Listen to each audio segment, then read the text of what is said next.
നഗരത്തിൽ ആദ്യമായി എത്തിയ ലേഡീസ് ഓൺലി ബസിനെ സന്തോഷത്തോടെയാണ് പെൺമനസ്സുകൾ സ്വീകരിച്ചത്. സുരക്ഷിതമായി ഇനി മുതൽ രാവിലെയും രാത്രിയും യാത്ര ചെയ്യാം. തല്ലുപിടിയും ഉന്തും തള്ളൊന്നും ഇല്ലാണ്ട് ഞങ്ങളിങ്ങനെ പോകാൻ ഇങ്ങനെയൊരു ബസ് ഉണ്ടായത് ഞങ്ങൾക്ക് ഏറ്റവും ഇഷ്ടമുള്ള കാര്യമാണ്. മിക്സഡ് ബസ് ആകുമ്പോൾ ഉണ്ടാകുന്ന ഓരോ പ്രോബ്ലംസ് ഒക്കെ എന്തായാലും ഇതിലുണ്ടാവില്ല.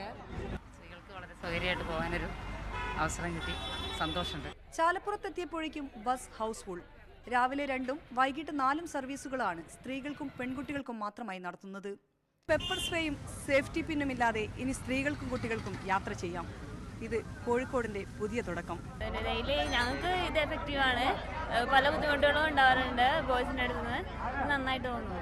ഇതിനിടെ പതിവ് ബസ് എന്ന് കരുതി ചാടിക്കയറിയ ശ്രീരാജിന് ആദ്യം കാര്യം മനസ്സിലായില്ല. പിന്നീട് കാര്യമറിഞ്ഞപ്പോൾ ചമ്മിയ ചിരിയുമായി ശ്രീരാജ് പറഞ്ഞു, ഇത് വല്ലാത്ത ചതിയായിപ്പോയി.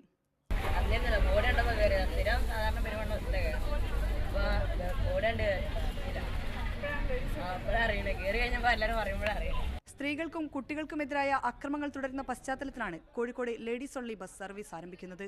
ക്യാമറ പേഴ്സൺ അനൂപ് സിപിക്കൊപ്പം ഷിത, മീഡിയ 1 കോഴിക്കോട്.